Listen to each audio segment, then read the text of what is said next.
Hello दोस्तों, नमस्कार, प्रणाम। हेलो दोस्तों, नमस्ते, प्रणाम।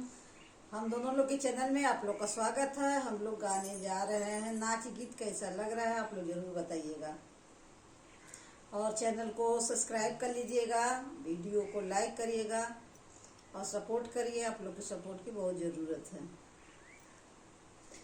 अरे बहाना मरदवा नहीं लावे